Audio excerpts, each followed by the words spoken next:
ठीक है, इसमें क्या रहा है, हम लोग डिस्कस कर रहे हैं क्वेश्चन नंबर 63.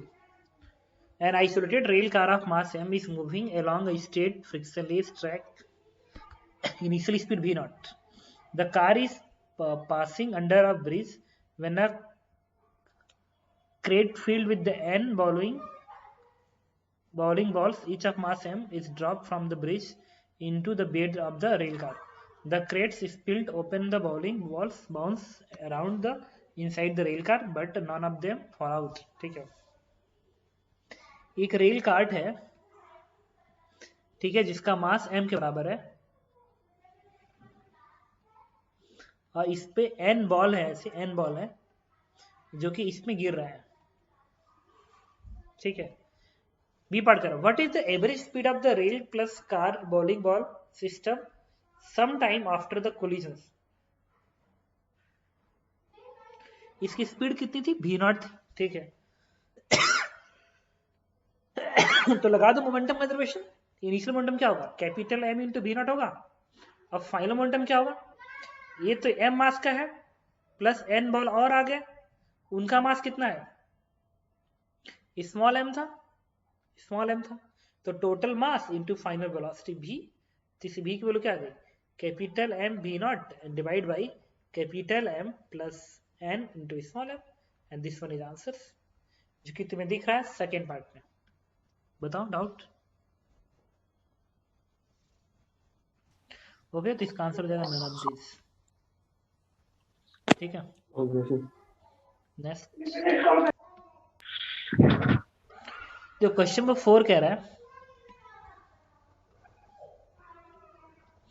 कि a thin rod of length L is laying along the x axis इतना, मास पर लेंथ इतना है. कह रहा है कि सेंटर ऑफ मास का ग्राफ ड्रॉ करना है, इस n के टर्म में बताना है. तो ठीक है, अब इसमें ना तुम्हें इसका इक्वेशन लिखना पड़ेगा, तब तुम्हें समझ में आएगा. तो क्या करेंगे हम लोग, एक्सियम बनेगा इंटीग्रेशन ऑफ लैम्डा, सॉरी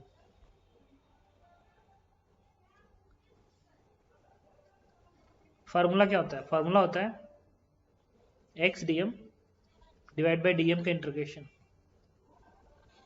फिर यहां से हम क्या लिखेंगे, इज इक्वल टू एक्स की जगह पे एक्स ही रहने दो, और डीएम की जगह पे क्या होगा, ये मास पर यूनिट लेंथ है ना, लीनियर डेंसिटी है, मास पर यूनिट लेंथ है, देखो मास पर यूनिट लेंथ है, तो लैम्डा इंटू डी एक्स लिखेंगे डिवाइड बाई अगेन डीएम की जगह पे lambda into D x. Limit 0 से L चलेगा, 0 से L चलेगा.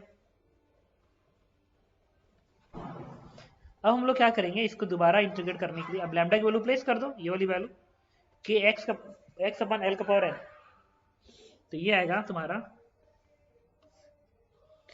मैं इसको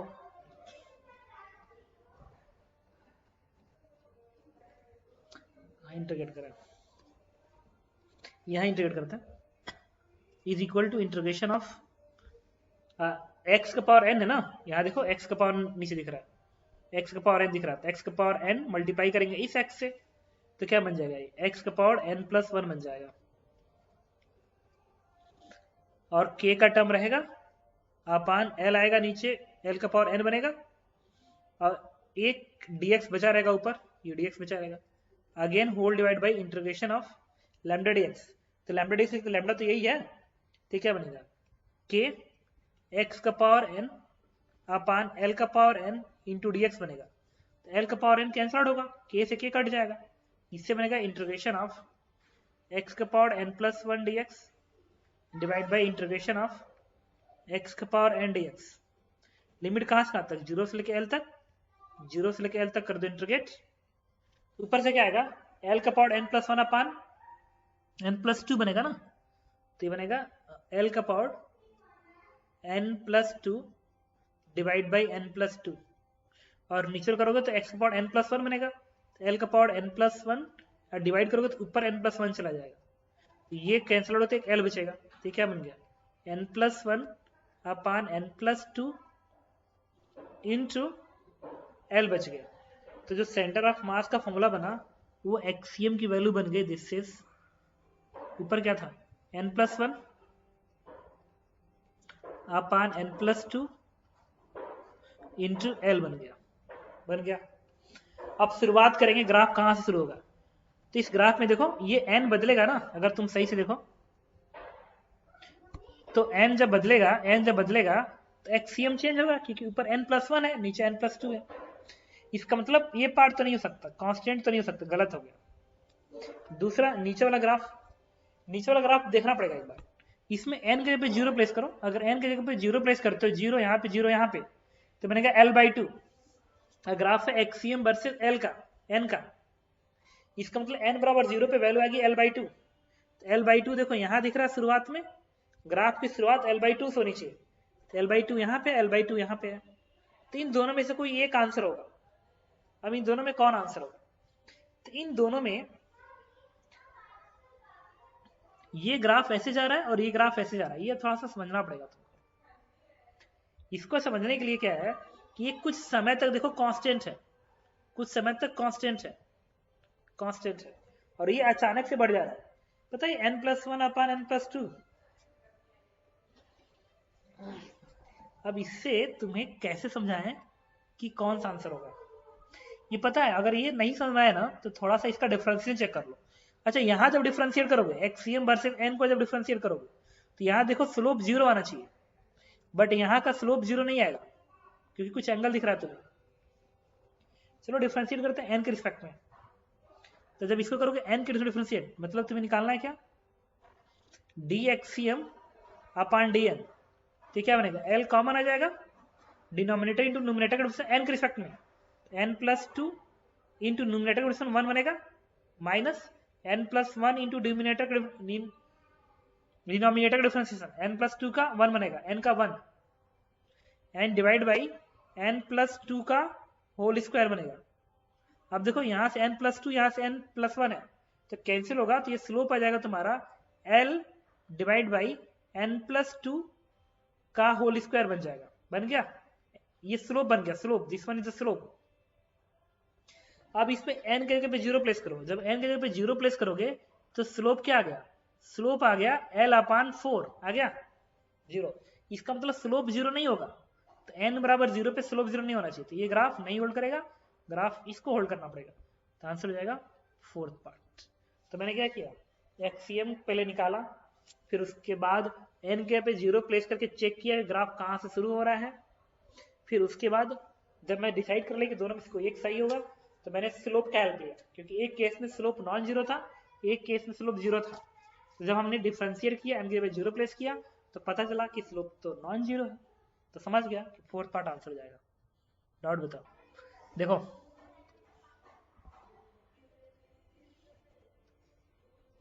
A ball strike smooth horizontal ground at angle 45 with the vertical से angle 45 टकरा रहा है ना, तो ये वाला एंगल अगर 45 डिग्री है तो टक्कर के बाद हॉरिजॉन्टल वेलोसिटी तो वही रहेगी, हॉरिजॉन्टल वेलोसिटी वही रहेगी, vx वही रहेगा, लेकिन टक्कर के बाद जो y की वेलोसिटी थी, चूंकि पहले एंगल 45 थी तो पहले एंगल 45 है, तो इसका मतलब क्या हुआ कि vx वाला vy वाला बराबर होना चाहिए ना, लेकिन टक्कर के बाद जो वेलोसिटी आती है वो e vy हो जाती है, और ये vx vy आपस में बराबर था। भाई पहले एंगल 45 डिग्री था ना, इसका मतलब क्या है कि vx और vy इक्वल है, तभी तो 45 पे आ रहा है। और टक्कर के बाद हॉरिजॉन्टल तो वही रह गया, क्यों, क्योंकि फ्रिक्शनलेस सरफेस है, और वर्टिकल वेलोसिटी e टाइम्स हो गई ना हॉरिजॉन्टल की, e vx हो गई। अब कोई पूछे एंगल बताइए, तो ये वाला एंगल अगर थीटा निकाले, थीटा, तो tan थीटा क्या लिखोगे, tan theta is horizontal velocity upon vertical velocity. तो हॉरिजॉन्टल vx के बराबर है और वर्टिकल e vx के बराबर है, तो vx upon e vx it is 1 upon e। और e की वैल्यू 1 से कम है, देखो e की वैल्यू 1 से कम है, अगर e की वैल्यू 1 से कम हो गया, अगर इस e की वैल्यू 1 से कम हो गया, इसका मतलब tan theta is greater than equal to 1, इसका मतलब theta must be greater than equal to 45 degree. तो आंसर 45 डिग्री से ज्यादा होगा।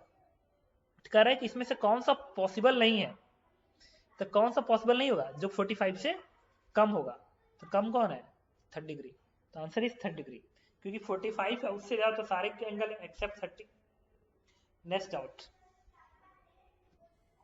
क्वेश्चन नंबर सेकेंड में कह रहा है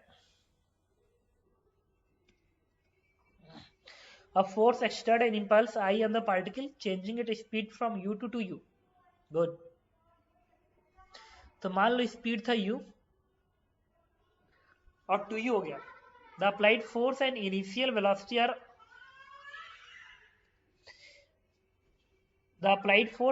velocity are opposite direction along the same line. अच्छा, इनिशियल वेलोसिटी u था और टक्कर के बाद फाइनल वेलोसिटी 2u हो गया।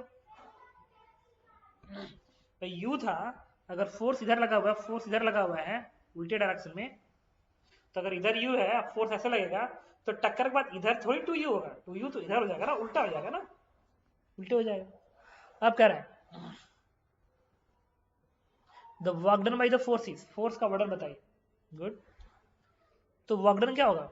अगर इस पार्टिकल का मास मान लो m है, तो वर्क डन होना चाहिए change of kinetic energy, it is half m into 2u का square minus half m into u का स्क्वायर। फाइनल माइनस इनिशियल कर दिया, तो वर्क डन क्या आ गया? यहाँ से बनेगा 4, ये बनेगा 3/2, तो 3/2 m इंटू u स्क्वायर बन गया। अब तुम्हें m निकालना पड़ेगा किसके टर्म में? i के टर्म में। तो इम्पल्स कितने का है? इम्पल्स i है ना, तो इम्पल्स इक्वल टू क्या होता है? Change of momentum, final momentum minus initial momentum. तो इस डायरेक्शन को मैं पॉजिटिव मान लूं, क्योंकि इम्पल्स इधर ही लगा है, इम्पल्स इधर लगा है, मैंने इसको प्लस मान लिया। तो प्लस और क्या होगा? Final momentum minus initial momentum. तो फाइनल मोमेंटम क्या होगा?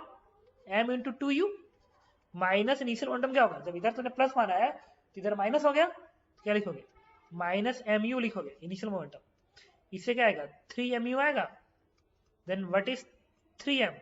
तो 3m की वैल्यू हो जाएगी i अपान u। 3m की वैल्यू यहां से आएगा, देखो 3m को सिर्फ क्या होगा? u किधर भेज दो तो i अपान u। तो यहाँ पे 3m जगह पे i लिख दो, i अपान u, तो बनेगा i अपान u, तो i u अपान 2 हो जाएगा। तो answer is i u upon 2, and this is 2। बात समझ में आई? क्वेश्चन नंबर 20 कह रहा है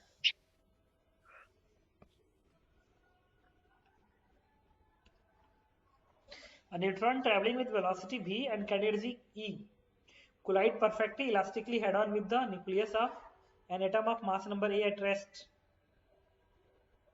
The fraction of total kinetic energy retained by neutron is?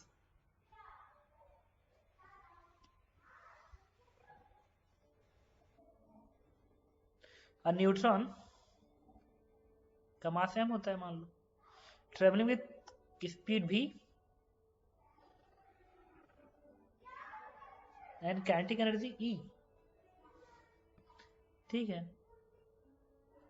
Speed u है, head on with the nucleus of an atom of mass number a।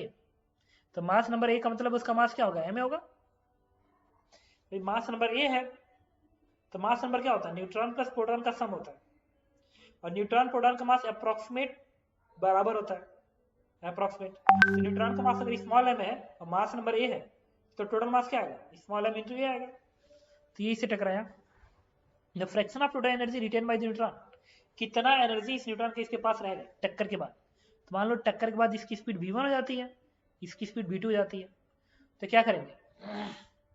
Momentum का जरूरत नहीं है सिस्टम पे इनिशियली, तो इनिशियली क्या लिखोगे? m into u momentum neutron का, एंड प्लस एटम का 0 बनेगा न्यूक्लियस का, क्योंकि वो रेस्ट पे था। Final momentum m into v1 and plus m into a into v2। इसका मोमेंटम मास इंटू वेलोसिटी, इसका मोमेंटम मास इंटू वेलोसिटी। इससे क्या बन गया? v1 plus a v2 is equals to u।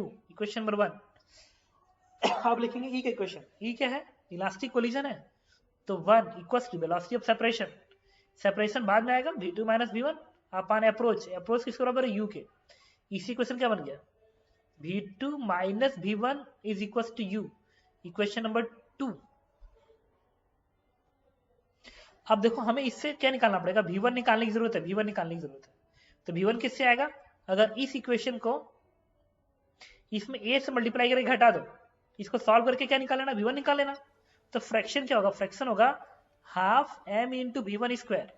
Neutron की एनर्जी क्या होगी? Half M into V one square divide by neutron की initial energy half M into U square. इससे आंसर आ जाएगा कितना? v1 अपान u का होल स्क्वायर इज आंसर। अब इस दो इक्वेशन से तुम v1 निकाल लेना u के टर्म में, प्लेस करोगे आंसर दे देगा। बात समझ में आई?